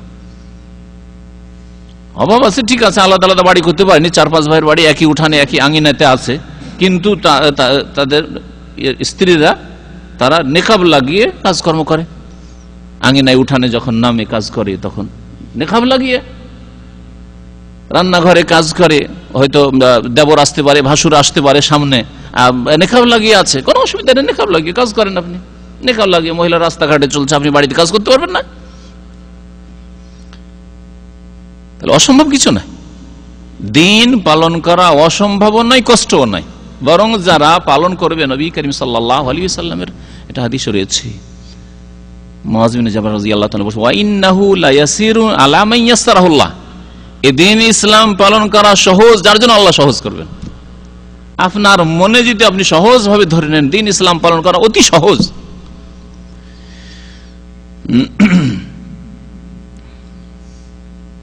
ইহুদিদের সম্পর্কে হাদিসগুলি খুব বেশি রয়েছে যে ইহুদিরা মদিনায় এই আশুরার রোজা রাখত। সময় যথেষ্ট হয়ে গেছে, সংক্ষেপ করি বিষয়টিকে। নবী করিম সাল্লাল্লাহু আলাইহি ওয়াসাল্লাম যখন মদিনায় আসলেন, হাদিসটা কাদিমাল মদিনা, নবী করিম সাল্লাল্লাহু আলাইহি ওয়াসাল্লাম মদিনায় আসলেন, ফাওয়াজাদাল ইয়াহুদা সিয়ামান ইয়াউমা আশুরা, বিভিন্ন ভাষা দিয়ে হাদিসগুলি এসছে। ইহুদিদেরকে দেখলেন যে এরা আশুরার দিনে রোজা রাখে, মানে মুহররম মাসের 10 তারিখে রোজা রাখে। ফাকাল লাহুম রাসূলুল্লাহ সাল্লাল্লাহু আলাইহি ওয়াসাল্লাম, তখন রাসূলুল্লাহ সাল্লাল্লাহু আলাইহি ওয়াসাল্লাম জিজ্ঞাসা করলেন, মা হাযাল ইয়াউমুল্লাযী তাসুমুনা, এটা আবার কোন দিন যেই দিনে তোমরা সিয়াম করো, রোজা রাখো? ফাকালু, তখন তারা বলেছিল, হাযা ইয়াউমুন আযীম, এটি হচ্ছে মহান দিন। আর একটি হাদিস রয়েছে, হাযা ইয়াউমুন সালেহ, এটা হচ্ছে বড় শুভ দিন। আনজাল্লাহু ফীহি মূসা ওয়া কওমাহ ওয়া গাররাকা ফিরআউনা ওয়া কওমাহ, এই দিনে আল্লাহ পাক রব্বুল আলামিন মূসা আলাইহিস সালামকে এবং তার জাতিকে নাজাত দিয়েছিলেন, রেহাই দিয়েছিলেন, মুক্তি দিয়েছিলেন, আর ডুবিয়ে ধ্বংস করেছিলেন আল্লাহ পাক রব্বুল আলামিন এই দিনে ফিরআউনকে এবং তার জাতিকে। আমার জিজ্ঞাসা আপনাদেরকে, যে কে বলতে পারেন যে মূসা আলাইহিস সালামের জাতির নাম কি ছিল আর ফিরআউনের জাতির নাম কি ছিল?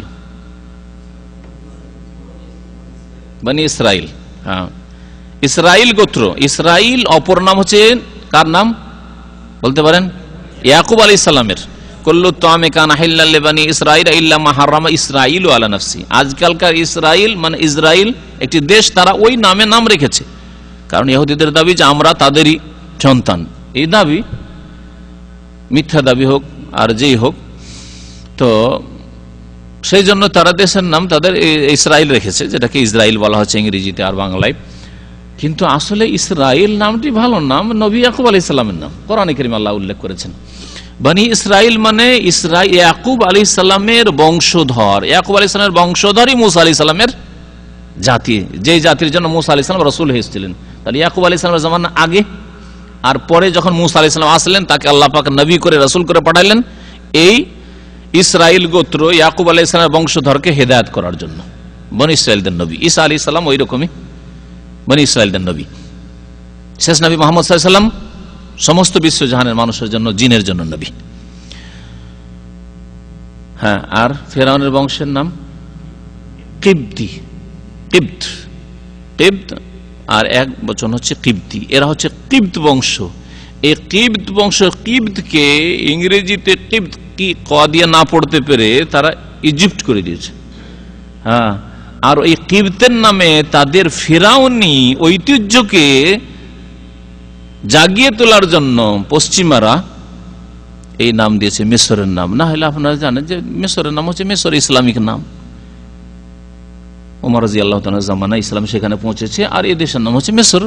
হ্যাঁ, আগের যুগ থেকে আর ইসলামী যুগেও তার নাম এরা পশ্চিমারা, ব্রিটিশরা যখন সারা দুনিয়াতে নিজের আধিপত্য কায়েম করেছে, জুলম অত্যাচার করেছে, তখন এই নাম, যেমন হিন্দকে তারা এন্ড করেছে, ইন্ডিয়া করেছে, তেমনি তারা মিশরকে ইজিপ্ট করেছে কিবত থেকে, যাতে করে ফেরাউনি ঐতিহ্যকে আবার ফিরিয়ে নিয়ে আসে আর ইসলামের ঐতিহ্যকে তারা বিতাড়িত করতে পারে। আল্লাহ পাক রব্বুল আলামিন তাদের মনের আশা ইনশাআল্লাহ পূরণ করবেন, বলেন আমিন। ইউরিদুনা লিইউতফিউ নূরাল্লাহি বিআফওয়াহিহিম ওয়াল্লাহু মুতিম্মু নূরিহি ওয়ালাউ কারিহাল কাফিরুন। ইউরিদুনা ইউতফিউ নূরাল্লাহ, তারা চায় যে আল্লাহর আলোকে ফু দিয়ে নিভিয়ে দেব, বিআফওয়াহিম, তাদের মুখের ফু দিয়ে, ওয়াল্লাহু মুতিম্মু নূরিহি, অথচ আল্লাহ পাক রব্বুল আলামিন তার আলোকে, নূরকে, দ্বীনকে পূর্ণতা দান করবেন, শক্তিশালী করবেন। ওয়ালাউ কারিহাল কাফিরুন, যদিও কাফের কখনো বরদাস্ত করবে না। কখনো ভাববেন না যে যেই ব্যক্তি কাফের সে আপনার ঈমান ইসলামকে মেনে নেবে, যতক্ষণ পর্যন্ত তাদের অনুসরণ না করবে, দিন থেকে আপনাকে যতক্ষণ পর্যন্ত বের না করে দেবে। আর দিনের ক্ষেত্রে কোন রকমের কম্প্রোমাইজ করে জাহান্নামে কোনো মুসলিম যেতে চায় না। সুতরাং সাবধান, কোন সময় তাদেরকে ডিসকাউন্ট দিয়ে, ছাড় দিয়ে তাদেরকে রাজি করে নেবেন, এই আশা মিছামিছি আশা, ভুল আশা। তারা চাই আল্লাহ কোরআনে এখানে বলেছেন, তারা চায়, তারা ভালোবাসে যে লাউ তাকফুরুনা কামা কাফারু, তারা যেমন কাফের তোমরাও কাফের হয়ে যাও, ফাতাকুনুনা সাওয়া, বরাবর হয়ে যাও, সমান সমান হয়ে যাও। তারা তোমাদেরকে সমান করে দিতে চায়। যদি খ্রিস্টান মিশনারির মাধ্যমে খ্রিস্টান নাও বানাইতে পারে, কাদিয়ানি বানিয়ে দিবে, কাফের বানিয়ে দিল, কামিয়াব সমান। এই জন্য কাদিয়ানি যে মতবাদ, সেটা তাদেরই জন্ম দেওয়া। আর না হলে কবর মাজার পূজার ধর্মকে তারা ভালোবাসে, ওই রকম মুসলিম ভালোবাসে যারা কবর মাজারের ধর্ম পালন করে, কারণ ওরা জানে যে এই ধর্ম বাতিল ধর্ম, এই ধর্ম মুহাম্মদ রাসূলুল্লাহ সাল্লাল্লাহু আলাইহি ওয়াসাল্লামের নিয়ে আসা নাই, সুতরাং ওই ধর্মের উপরে থাকলে আমাদের অসুবিধা নেই, ফাতাকুনুনা আমাদের সমান। তারা তাওহীদের দিনের কথা, সুন্নতের দিনের কথা, নবী করিম সাল্লাল্লাহু আলাইহি ওয়াসাল্লামের জামানায় যে দ্বীন ইসলাম নিখুঁত নির্ভেজাল স্বচ্ছ ইসলাম ছিল, সেই দিকে আমরা উম্মতে মুসলিমাকে ফিরিয়ে নিয়ে যেতে চাই, এই কথা বললে তাদের গলায় কাঁটার মতো বেঁধে যায়। না, এটা না, এটা চলবে না। নবী করিম সাল্লাল্লাহু আলাইহি ওয়াসাল্লাম মদিনায় আসলেন, দেখেন ইহুদিরা রোজা রাখে, জিজ্ঞাসা করলেন, তখন তারা বলল হাযা ইয়াউমুন আযীম, এটি হচ্ছে বড় দিন। এই দিনে আল্লাহ পাক রব্বুল মূসাকে আলাইহিস সালাম এবং তার জাতিকে নাজাত দিয়েছেন জালেমদের কবল থেকে আর সমুদ্রের পানি থেকে। সমুদ্রের ওপর দিয়ে অতিক্রম করেছিলেন মূসা আলাইহিস সালাম, সেই সমুদ্রের নাম হচ্ছে আল বাহরুল আহমার, বা তার পুরাতন নাম হচ্ছে বাহরে কুলজুম, এটা হচ্ছে ঐতিহাসিক নাম, হাদিস বা তাফসীর কিতাবাদিতে পাওয়া যাবে। এই বাহরে আহমার মানে হচ্ছে লোহিত সাগর বা রেড সি, কিন্তু আমাদের দেশের ওয়াইজরা, বক্তারা কি বলে জানেন? নীল নদ পার হয়েছে। নীল নদ, নদকে কি বলে? নদীকে আরবিতে নাহার বলে, তাই না? আল্লাহ পাক কোরআনে কারীমে নাহার বলেছেন না বাহার বলেছেন? মূসা আলাইহিস সালামকে যখন বললেন যে লাঠি মারো তোমার জন্য রাস্তা হবে, আনিজরে বিআসাকাল বাহরা বলেছেন। তাহলে বাহার মানে কি? বাহার মানে নদ হয়, নদী হয়, বাহার মানে সমুদ্র হয়, সাগর হয়। জি, এটা ঐতিহাসিক ভুল বা ওয়াইজদের ভুল, বক্তাদের ভুল। আমাদের শুদ্ধ কিতাব আছে, যেমন কিসাসুল কোরআন, এটা বই উর্দুতে খুব সুন্দর, মানে ভালো লিখেছে, এবং তার বাংলা অনুবাদও হয়েছে, বাংলা অনুবাদ আছে, মানে 2-3 খণ্ডে, তাতে এটার খণ্ডন করেছে। তাহলে এইরকম ভালো বইগুলি আমাদের দেশে, ভালো বইগুলি বাছাই করে করে ভালো আলেমের মাধ্যমে আপনাকে কিনতে হবে। এই জন্য আমরা ইসলামী সেন্টারের পক্ষ থেকে একটা প্রায় 64-65টা বইয়ের, যেগুলি মানে কোরআন সুন্নাহ ভিত্তিক কিতাব, বিশুদ্ধ কিতাব, ভেজাল মুক্ত অনেকটাই কিতাব, সেই কিতাবগুলো একটা লিস্ট করেছি যেন আমাদের ভাইরা নিজ নিজ বাড়িতে অথবা মসজিদ ভিত্তিক লাইব্রেরি করতে পারে, আর তা দিয়ে নিজেরা উপকৃত হয় আর নিজের পরিবার, আত্মীয় স্বজন, গ্রামবাসী উপকৃত হয়। নবী করিম সাল্লাল্লাহু আলাইহি ওয়াসাল্লাম জিজ্ঞাসা করে জানতে পারলেন যে এই দিনে ফেরাউন এবং তার জাতিকে ধ্বংস করা হয়েছে। সেই ঘটনা শুনেছেন। মুসা আলাইহিস সালাম পার হয়ে চলে গেলেন বনি ইসরায়েলদেরকে, নিজের বংশধরকে, মুমিনদেরকে নিয়ে। আর ফেরাউন যখন লাফ দিয়ে ঝাঁপিয়ে ধরার জন্য আসলো, যেমনই সমুদ্রের মধ্যে সমুদ্রের পানি থেমে গিয়েছিল। আল্লাহ পাকের পক্ষ থেকে অলৌকিকত্ব, মুসা আলাইহিস সালামের মুজিজা। পানি বরফের মতো শক্ত, বরফ যদি হয়ে যেত থেমে যাবে না? দুই দিকে বরফ হয়ে গেছে, মধ্যখানে রাস্তা খালি আল্লাহ পাক করে দিয়েছেন।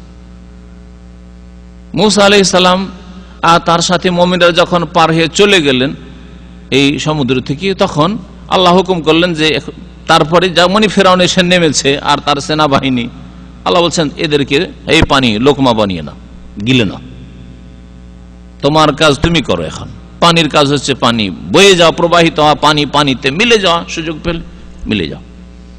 আল্লাহ পাক এভাবে আল্লাহর দুশ্মন, আল্লাহর দিনের শত্রু, আল্লাহর নবীর শত্রু, আল্লাহ পাক রব্বুল আলামিনের বান্দা মুমিন মুমিনাতের শত্রু, অসংখ্য মানুষের খুনি জালেম ফেরাউনকে এবং ফেরাউনের সেনাবাহিনীকে ধ্বংস করেছিলেন। ফাসামাহু মুসা শুকরান লিল্লাহ। মুসা আলাইহিস সালাম আল্লাহ পাকের শুকরানা রোজা রেখেছিলেন। মুসা আলাইহিস সালাম শুকরানা রোজা রেখেছিলেন। এর থেকে কিছু শিক্ষণীয় বিষয় আছে, কিছু শিক্ষণীয় বিষয় আমাদের জানা দরকার। যে শুকরানা তাহলে আমি আপনি রোজা রাখতে পারি। নবী করিম সাল্লাল্লাহু আলাইহি ওয়াসাল্লাম রেখেছেন, মুসা আলাইহিস সালাম রেখেছেন। শুকরানা রোজা রাখতে পারেন, শুকরানা নামাজ পড়তে পারেন, আপনি শুকরানা দান খায়রাত করতে পারেন, শুকরানা খাসি জবাই করলেন, গরু জবাই করলেন আর গরিব মিসকিনকে খাওয়াই দিলেন, করতে পারেন। কিন্তু আমাদের সমাজে অধিকাংশ বিদাতিরা শুকরানা সুন্নতি কাজ করে, শুকরানা বিদাতি শিরকি কাজ করে, শিরকি শুকরানা করে। কারো যদি ছেলে বিদেশে যাওয়ার জন্য চেষ্টা করে, তাহলে আগে থেকে নিয়ত করে আমার ছেলে বিদেশে চলে যদি যাই তাহলে আমি মাজার একটা খাসি দেব, 8 সিট একটা গরু দেব, শাহজালালে ওরস লাগবে তখন সেখানে একটা গরু দেব, সেখানে এত টাকা দেব। দেখছেন না, শিরকি আর বিদাতি শুকরানা আমাদের সমাজে। ইসলামে শুকরানা আছে, শুকরানা ইবাদত আছে, কিন্তু শুকরানা সুন্নতি তরিকা আছে, শুকরানা শিরক আর বিদাত নেই।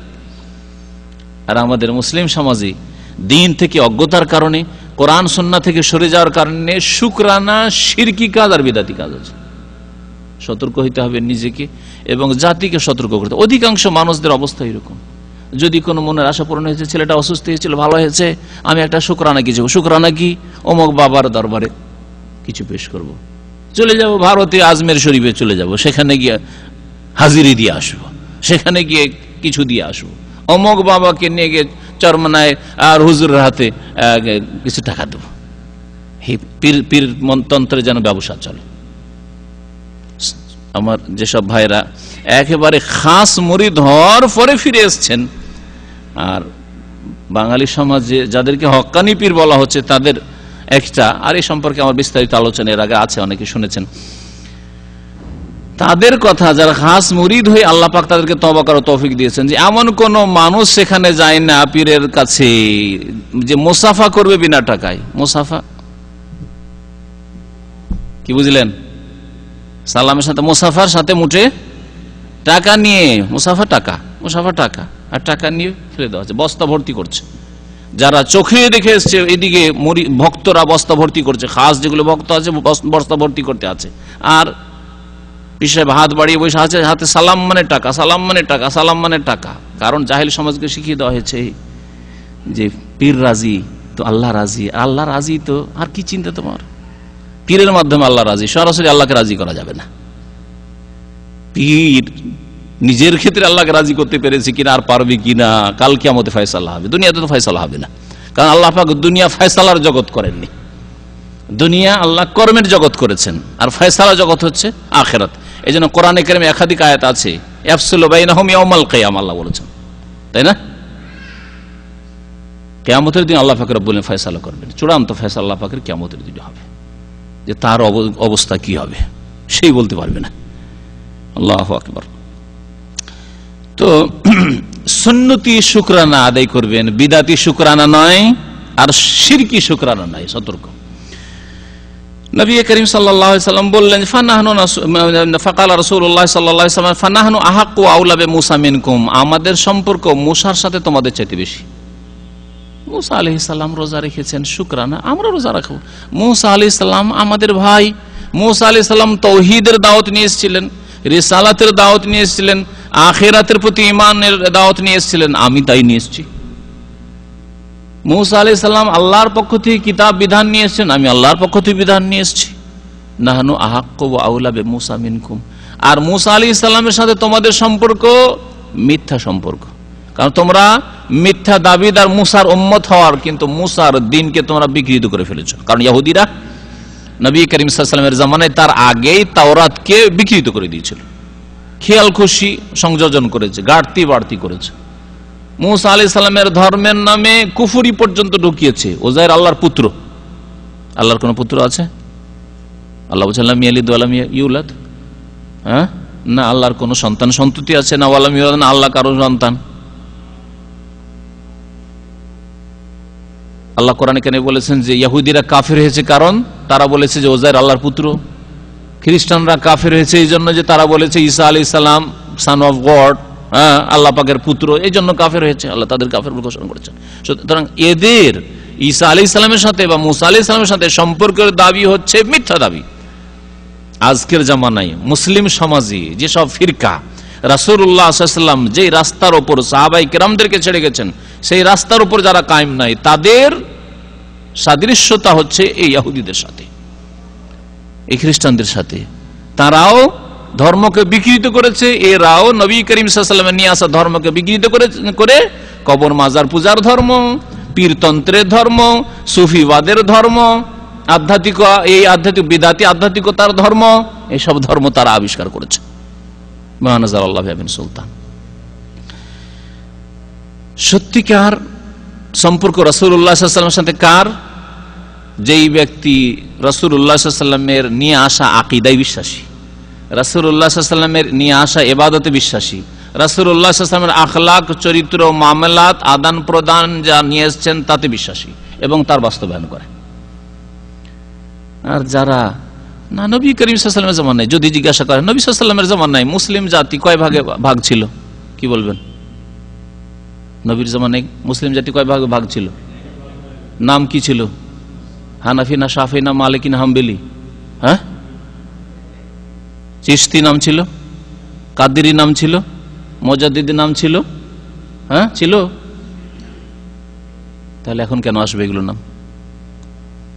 আমরা কোরআন সুন্নাহর অনুসারী, যেইভাবে নবী সাল্লাল্লাহু আলাইহি ওয়াসাল্লাম সাহাবায়ে কেরামদেরকে যে অবস্থায় ছেড়ে গেছেন, সেই অবস্থার দিকে আমাদেরকে ফিরে যেতে হবে। এটা হচ্ছে দ্বীন ইসলাম। মা আনা আলাইহিল ইয়াউমা ওয়া আসহাবি, আমি যেই পথের উপর আছি আর আমার সাহাবীরা যেই পথের উপর আছে, এই পথের উপর যারা কায়েম থাকবে তারাই হচ্ছে ফিরকা নাজিয়া, নাজাত প্রাপ্ত, মুক্তি প্রাপ্ত দল। নবী করিম সাল্লাল্লাহু আলাইহি ওয়াসাল্লাম বলেছেন।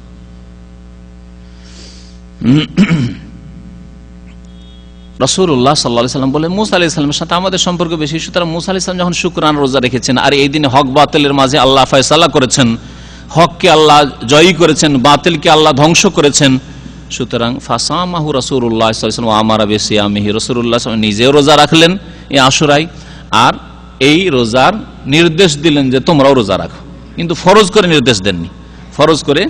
নির্দেশ দেননি। নবী করিম সাল্লাল্লাহু আলাইহি ওয়াসাল্লাম যখন আশুরা রোজা রাখা শুরু করলেন, তখন সাহাবায়ে কেরাম স্মরণ করালেন যে ইহুদিরাও আশুরা রোজা রাখে, মানে 10 তারিখে রোজা রাখে মুহররমের, আর আমরাও রোজা রাখি। ইয়া রাসূলুল্লাহ, আপনি তো তাদের বিরোধিতা করতে বলেন। শরীয়তের একটি বিধান হচ্ছে ইহুদি, নাসারা, বিজাতির ধর্মীয় কাজে বিরোধিতা করা, দুনিয়ার কাজে বিরোধিতা করতে বলা হয়নি। দুনিয়াতে কোন একটা অমুসলিম মোবাইলের দোকান খুলেছে, সেই জন্য আপনি খুলবেন না, হ্যাঁ তা না।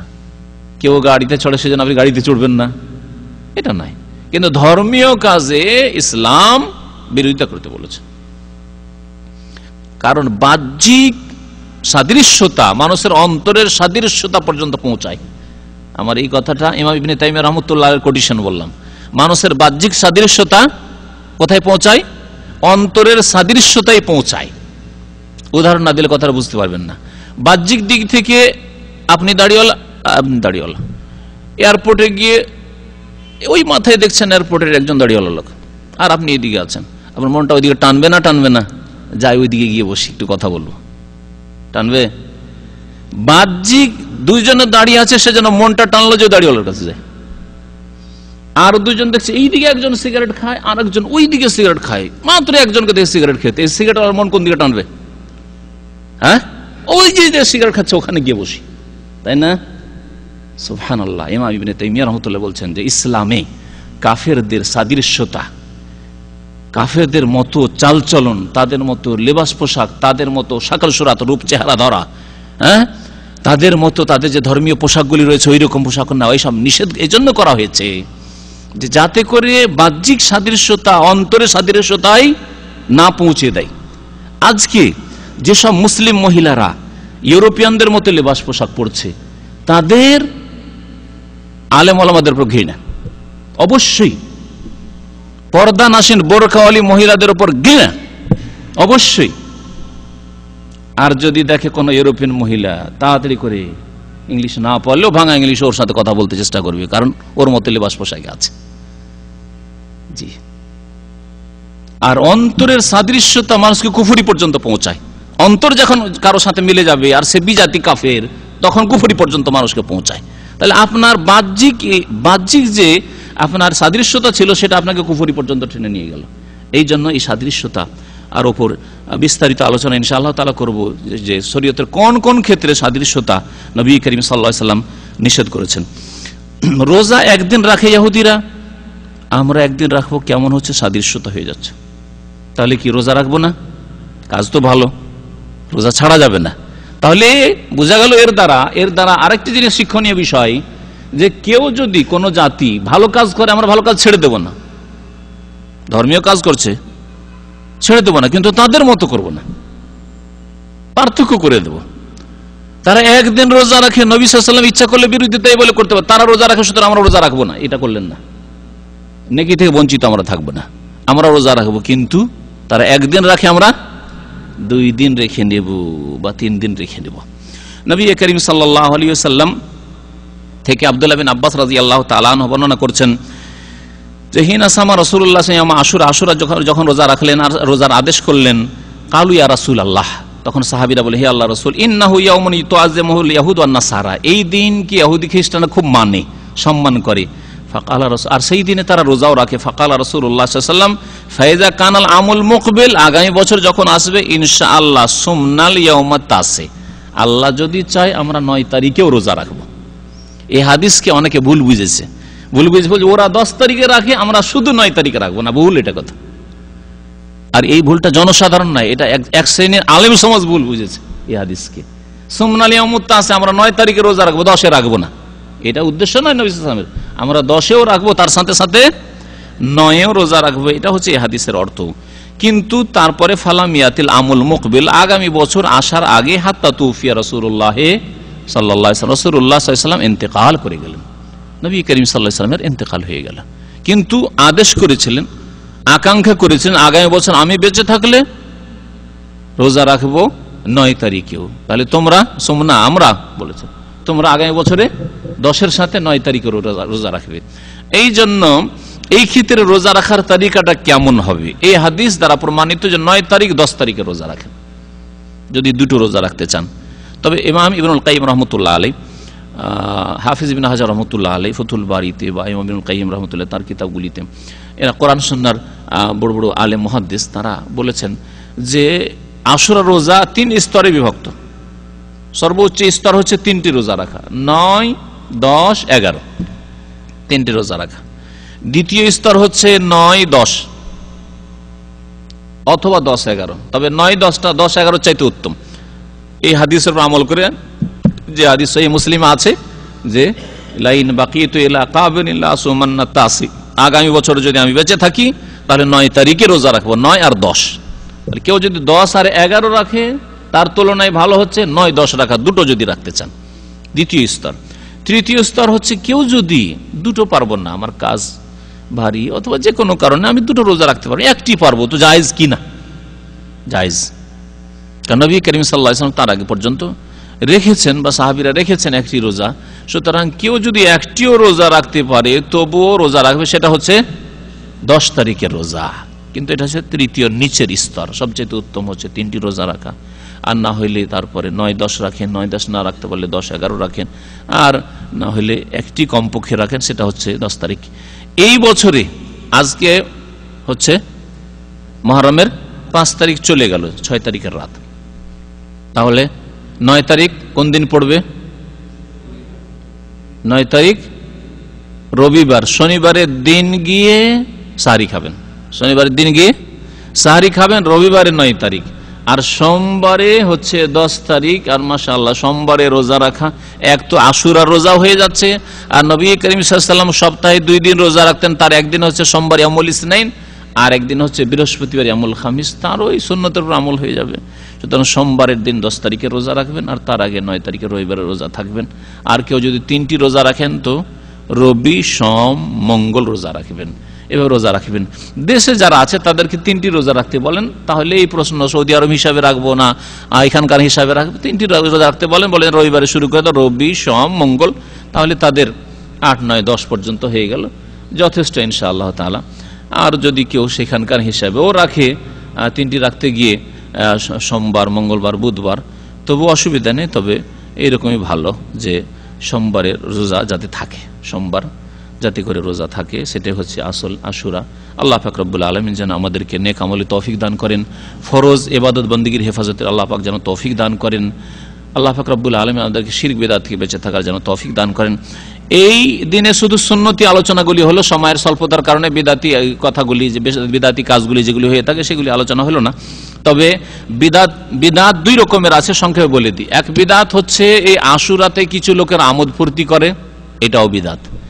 আর এক বিদাত আছে এর চাইতে মারাত্মক বিদাত, সেটা হচ্ছে আশুরাতে, এই মুহররমে তারা শোক করে, মাতম করে, বুক চাপড়ায়, বুক পিটে, মুখ পিটে, এগুলি যে শিয়া রাফিজিরা করে সেটাও ইসলাম বিরোধী। নবী করিম সাল্লাল্লাহু আলাইহি সাল্লাম তাদেরকে বলেছেন, লাইসা মিন্না, আমার উম্মতের লোক নাই যারা বুক পিটে, গালে মারে আর মাতম করে, শোক করে, তারা আমার উম্মতের নাই। আর শোক করা মাত্র 3 দিন জায়েজ আছে কোন মৃত ব্যক্তি, 3 দিন পরে কোন ব্যক্তি শোক করা জায়েজ না। এমনকি রাসূলুল্লাহ সাল্লাল্লাহু আলাইহি ওয়াসাল্লামের জন্য শোক করা 3 দিনের বেশি জায়েজ নয়। একমাত্র স্বামীর জন্য শোক করবে স্ত্রী, কয়দিন? 4 মাস 10 দিন। 4 মাস 10 দিন পরে স্বামীর জন্য শোক করা জায়েজ নয়। আর খাবো না, আর ভালো কাপড় পরবো না, আর অলংকার পরবো না, এটা স্বামীর ক্ষেত্রে করা যাবে না, তার বেশি যদি কেউ শোক করে জায়েজ নয়। সুতরাং এই 2 রকমের বিদাত রয়েছে। নাসেবিরা যারা রাসূলুল্লাহ সাল্লাল্লাহু আলাইহি ওয়াসাল্লাম বংশধরের দুশমন, এক যুগে ছিল এক ফিরকা, তারা আমোদ ফুর্তি করে দিন ভালো ভালো মিষ্টি, হালুয়া, রুটি এসব খেত, এই এক বিদাত রয়েছে, যেটা তখনকার যুগে বিভিন্ন এলাকাতে এরকম ছিল। যে বিদাতগুলোর কথা ওলামারা উল্লেখ করেছেন। সুতরাং খুশি করার দিন না এটা, আর ভালো খাবার খাওয়ারও দিন না, আর এটা শোক করার দিন নয়। ইহুদিদের বিরোধী তার একটি দিক থেকে হয়ে যাচ্ছে, সেটাও জেনে রাখা ভালো। সেটা হচ্ছে যে ইহুদিরা এই দিনকে ঈদ মনে করত, মনে করতো, আবার রোজা রাখতো। আর ইসলামে ঈদের দিনে রোজা রাখা হারাম। সুতরাং ইহুদিরা ঈদ মনে করে, আমরা সেই দিনে রোজা রাখি, আর আমাদের রোজার দিনে না, ঈদের দিনে রোজা রাখা হারাম। সুতরাং আমাদের ঈদের দিন নয়। তাহলে এই দিক থেকেও আমরা একদিক থেকে বিরোধিতা করলাম, একটি রোজা ইহুদিরা রাখা, আমরা 2টি রোজা রাখলাম, ঠিক না? আর একটি বিরোধিতা করলাম যে তারা ঈদ মনে করে, আমরা ঈদ মনে করলাম না, রোজা রাখলাম, কারণ আমরা যদি ঈদ মনে করতাম তাহলে রোজা রাখতাম না। ও সাল্লাল্লাহু আলাইহি ওয়া সাল্লাম।